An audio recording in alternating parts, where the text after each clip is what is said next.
मुस्लिम धर्मगुरु और इत्तेहाद मिल्लत काउंसिल के अध्यक्ष मौलाना तौकीर रजा हमारे साथ बात करने के लिए मौजूद हैं।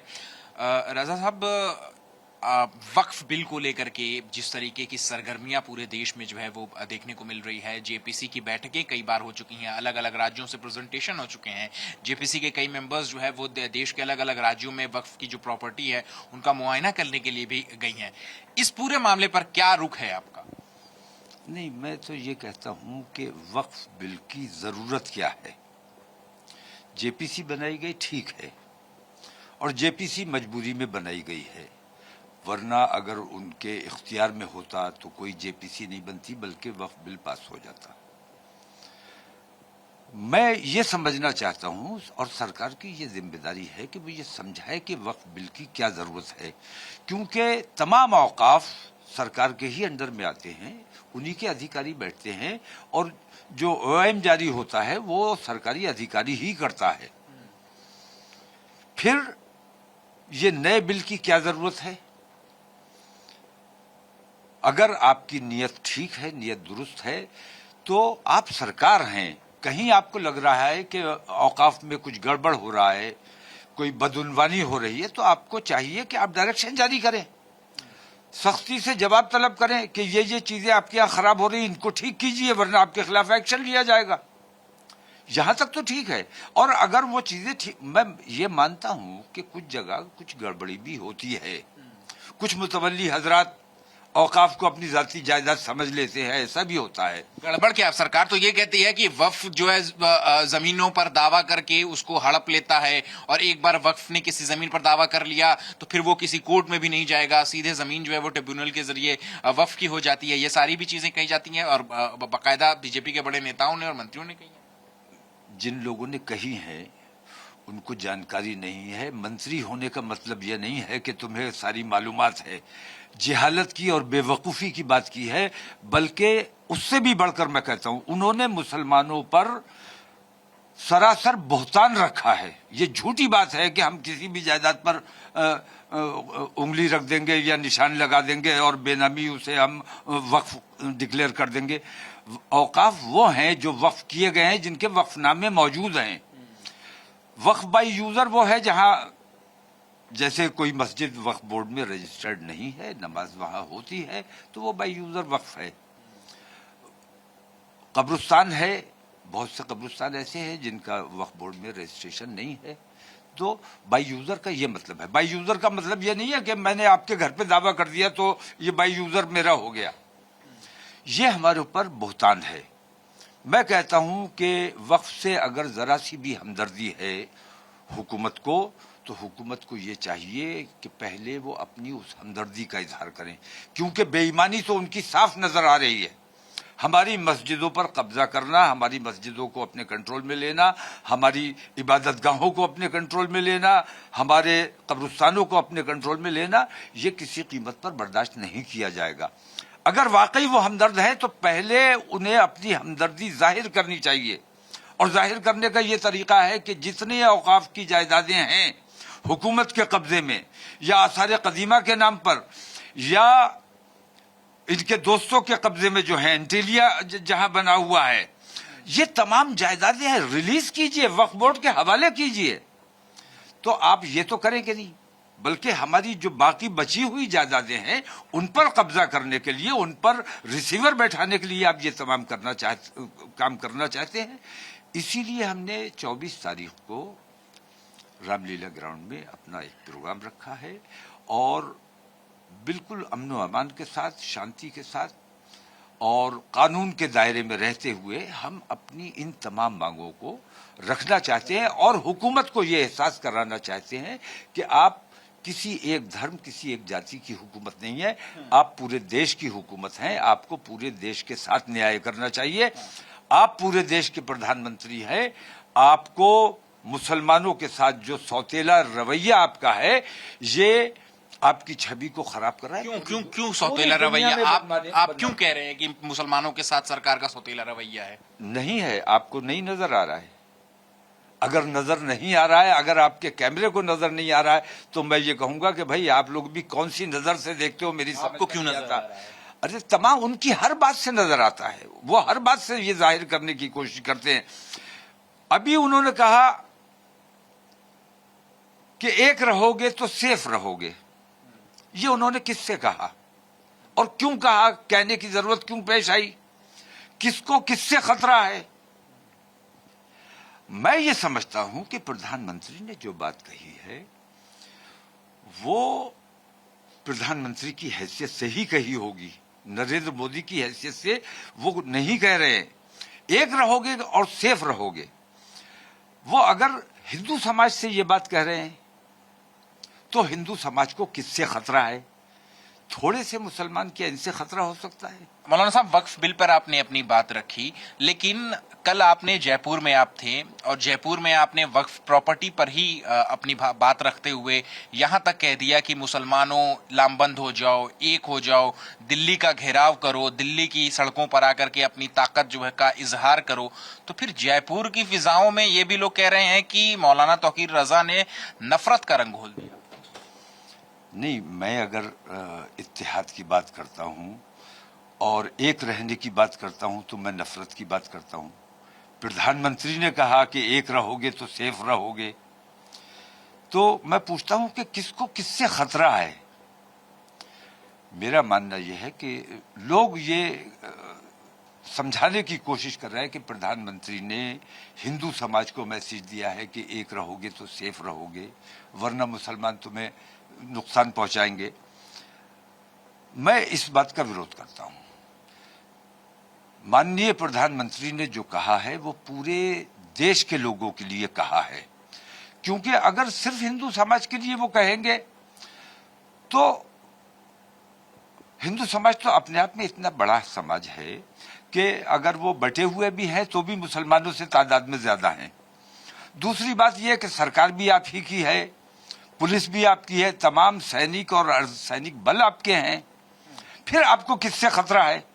मेरा मानना यह है कि प्रधानमंत्री ने पूरे देश से ये कहा है कि एक रहोगे तो सेफ रहोगे, क्योंकि पाकिस्तान से भी खतरा है हमारे देश को चाइना से भी खतरा है। चाइना रोज बरोज हमारे देश में घुसने की कोशिश करता है और हमारी कितनी जमीन कब्जा कर ली है। तो प्रधानमंत्री जी ने जो कहा है मैं उसको इस शक्ल में देख रहा हूं और मैं ये समझता हूं कि प्रधानमंत्री को किसी एक समाज के लिए या किसी एक धर्म के लिए बात नहीं करनी चाहिए। वो पूरे देश के प्रधानमंत्री हैं।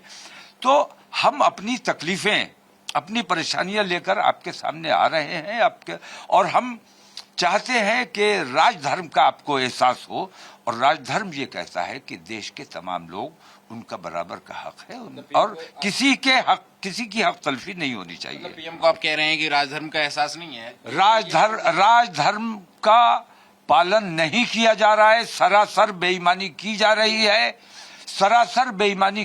रही है और मुसलमानों को सरासर नुकसान पहुंचाया जा रहा है।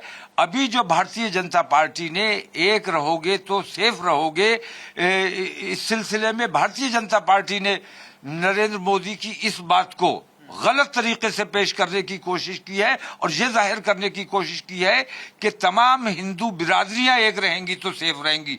मैं ये समझता हूं कि भारतीय जनता पार्टी जो दिखाने की कोशिश कर रही है, असल में नरेंद्र मोदी का वो मकसद नहीं हो सकता, और अगर नरेंद्र मोदी का वो मकसद है तो राजधर्म का पालन नहीं हो रहा है। हम यही तमाम तकलीफें अपनी। तो क्या इस बात का जवाब मौलाना तौकीर रजा मुसलमानों से दिल्ली का घेराव करके और मुसलमानों को दिल्ली की सड़कों पर ला करके ये जवाब दे रहे हैं? नहीं, मैं दिल्ली का घेराव नहीं कर रहा हूं। मैं रामलीला ग्राउंड में अपना एक प्रोग्राम कर रहा हूं और उसमें अपनी तमाम तकलीफों का इजहार किया जाएगा। और हमारी सबसे बड़ी तकलीफ बुलडोजर से हमें उतनी तकलीफ नहीं है, हमने सब्र किया है बुलडोजर को। हमारी बेटियों को मुर्तद बनाया गया, हमने उसे भी सब्र किया है। अफरा तफरी हम अपने मुल्क में नहीं चाहते। लिंचिंग की गई है, हमारे बूढ़ों की दाढ़ी पकड़ के मारा पीटा गया है, बेइज्जतियां की गई, हमने तमाम तकलीफें बर्दाश्त की हैं। लेकिन रसूल आजम सल्लल्लाहु अलैहि वसल्लम की शान में गुस्ताखी किसी कीमत पर बर्दाश्त नहीं की जा सकती।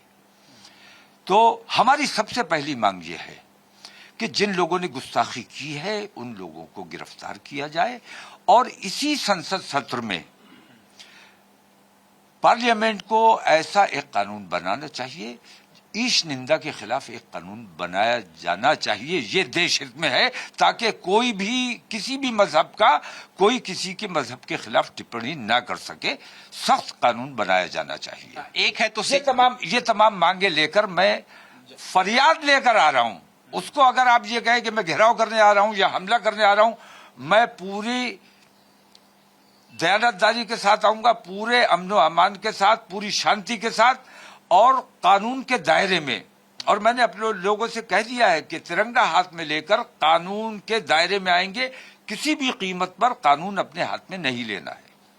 एक है तो सेफ है में आज ही महायुति ने महाराष्ट्र में एक पोस्टर जारी किया, बाकायदा कई न्यूज़पेपर में वो फ्रंट पेज पे वो आया भी पोस्टर, और उसमें एक यानी कि सफेद बैकग्राउंड पे जो भगवा रंग का एक है तो सेफ है लिखा है, मैंने आपको दिखाया भी। उसमें सभी धर्मों और लगभग सभी जातियों की पगड़ियां जो है वो उसमें दिखाई दे रही हैं, लेकिन मुस्लिम धर्म की पगड़ी दर्शाते हुए उसमें नहीं है उस पोस्टर। नहीं, भारतीय जनता पार्टी जो कुछ भी कर रही है वो उनका काम है, लेकिन प्रधानमंत्री की हैसियत से अगर ये काम कर रहा है तो इससे बड़ा अन्याय नहीं हो सकता। और प्रधानमंत्री पद की गरिमा को धूमिल करने का काम कर रहा है।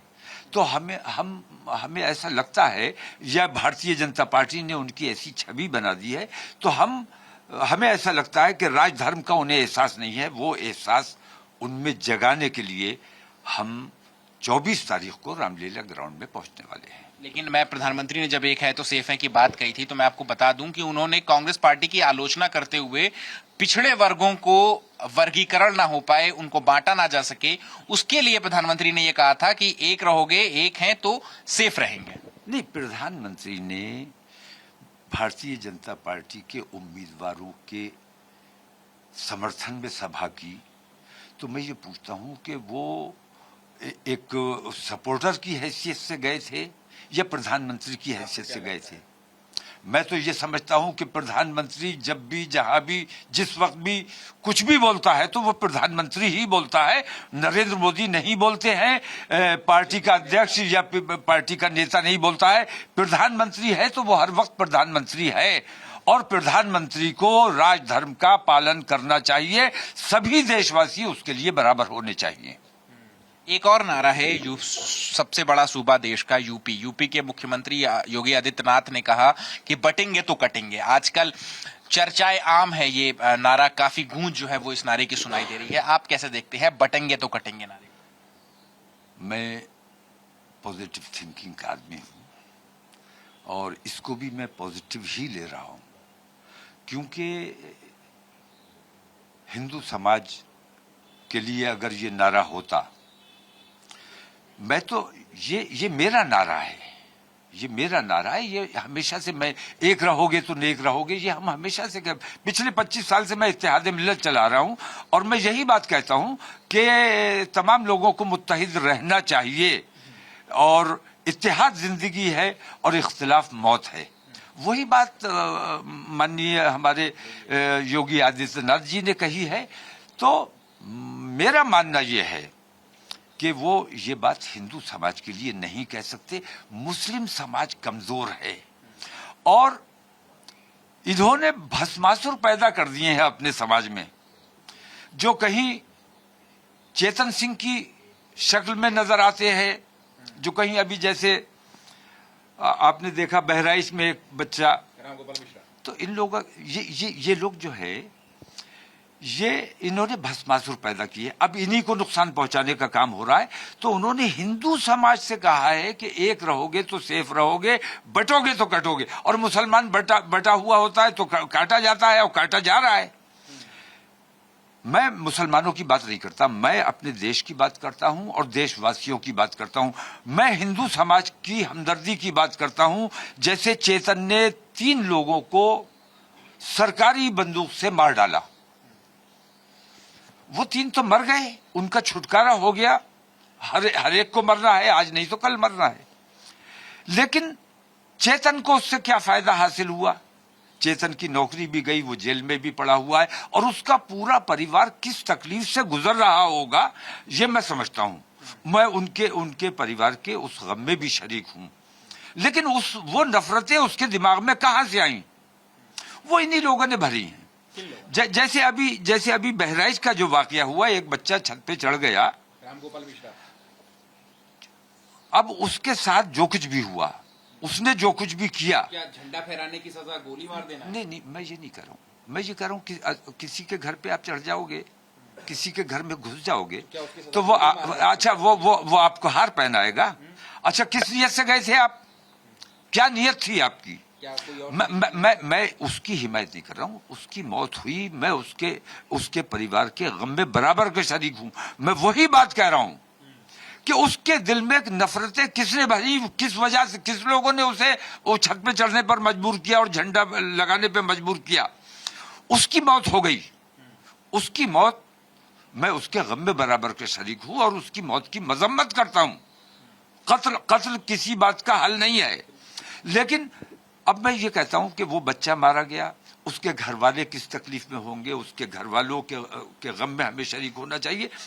तो नफरतें फैलाकर मरो या मार डालो, दोनों सूरतों में तकलीफ से तुम्हें गुजरना है। इसलिए मैं ये चाहता हूं कि एक बनो और नेक बनो, और मुसलमान कमजोर रहेगा तो पिटता रहेगा, और मुसलमान मुत्तहिद होकर खड़ा होगा तो तमाम लोग दोस्ती करेंगे, भाईचारा रहेगा। देश में एकता और भाईचारा हमारे देश के लिए बेहद जरूरी है। तौकीर जी, बटोगे तो कटोगे के बयान की राजनीतिक गलियारों में बड़ी चर्चा है। आज ही कांग्रेस के राष्ट्रीय अध्यक्ष मल्लिकार्जुन खड़गे, उन्होंने यहां तक कह दिया कि ऐसा बयान जो है वो किसी साधु संत या सीएम से अपेक्षा नहीं किया जा सकता है। उन्होंने बल्कि आतंकी से भी तुलना कर दी योगी आदित्यनाथ की। साधु वेश पे जो है वो सवाल उठाए कि इस तरीके की भाषा जो है वो आतंकी इस्तेमाल करते हैं। नहीं, देखिए ऐसा है, ये राजनीतिक बातें हैं, इनका मैं कोई जवाब नहीं देना चाहता। मैं सिर्फ इतना पूछना चाहता हूं कि बटोगे तो कटोगे, माननीय मुख्यमंत्री ने ये बात किससे कही? क्या किसी का नाम लिया कि हिंदुओं तुम बटोगे तो कटोगे? आप कैसे लेते हैं? मैं इसे ऐसे लेता हूं कि मुसलमान समाज बेहद कमजोर है, मुसलमान समाज को मुत्तहिद रहना चाहिए। मैं अपने मुख्यमंत्री से ये उम्मीद करता हूं कि वो मुस्लिम समाज को मुखातिब करके कह रहे हैं कि ये तमाम ये ज़ॉम्बीज़ तैयार हो गए हैं, ये किसी के भी घर में घुस सकते हैं, किसी की भी लिंचिंग कर सकते हैं, किसी की भी बेइज्जती कर सकते हैं, किसी का भी कत्ल कर सकते हैं। बटोगे तो कटोगे, एक बनोगे तो नेक बनोगे, ये उन्होंने मुसलमानों के लिए कहा है।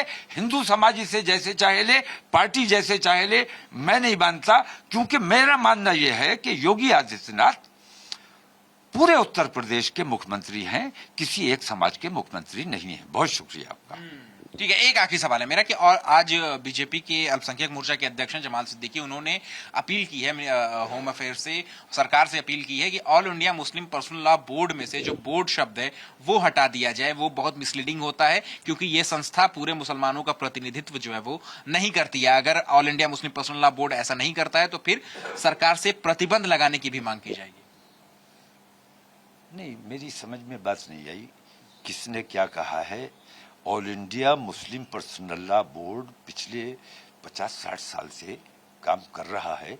ये और बात है कि वो कोई काम आज तक कर नहीं सका, और जो काम उसने अपने हाथ में लिया उसमें नाकाम ही रहा है आज तक, तो ये अलग बात है। लेकिन इसके नाम के साथ से बोर्ड हटा दिया जाए या नाम बदल दिया जाए, ये इसकी क्या जरूरत है और क्यों ये सवाल उठाया गया? लगाने की भी मांग कर रहे हैं अगर ये नहीं किया तो।